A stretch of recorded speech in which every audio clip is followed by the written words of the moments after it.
अगर आप भी प्लेन इडली और डोसा खाकर बोर हो गए हैं तो आज हम बनाएंगे एक ऐसा मसाला जो इनके स्वाद को 100 गुना बढ़ा देगा। यह दक्षिण भारत के बहुत ही फेमस रेसिपी है गन पाउडर, जिससे आप इडली में, डोसा में, वड़ा में या गर्म चावल में घी डालकर इसे यूज करके इनके स्वाद को आप बढ़ा सकते हैं। तो इसे बनाकर आप रख लें और 3 महीने तक इस्तेमाल कर सकते हैं। तो आइए फटाफट देख लेते हैं कैसे इसे बनाना है। गन पाउडर बनाने के लिए एक पैन को अच्छे से गर्म आपको कर लेना है और फिर फ्लेम को लो कर लीजिए। अब इसमें 1/4 कप चना दाल और 1/2 कप उड़द दाल आपको डालनी है और दोनों दालों को आपको एकदम लो फ्लेम पर आपको अच्छे से भुनना है जब तक इनमें से अच्छी खुशबू ना आने लगे और दालों का रंग हल्का सा चेंज होना शुरू हो जाए।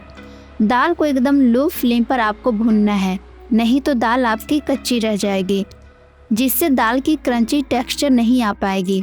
आप देख सकते हो इसका कलर भी चेंज हो चुका है और खुशबू भी आनी शुरू हो गई है।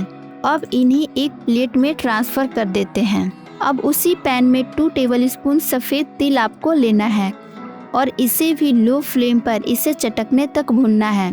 तिल हमारा चटकने लगा है और अब इसे भी प्लेट में ट्रांसफ़र कर देते हैं।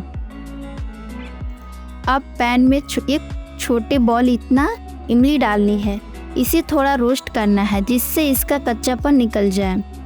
अब सेम पैन यूज करके इसमें आपको ऐड करने हैं 8 से 10 रेड चिल्ली, 1 टीस्पून धनिया और 1 टीस्पून जीरा। अब इन्हें लो फ्लेम पर धीरे धीरे भून लेना है जब तक कि इनमें से अच्छी खुशबू ना आने लगे।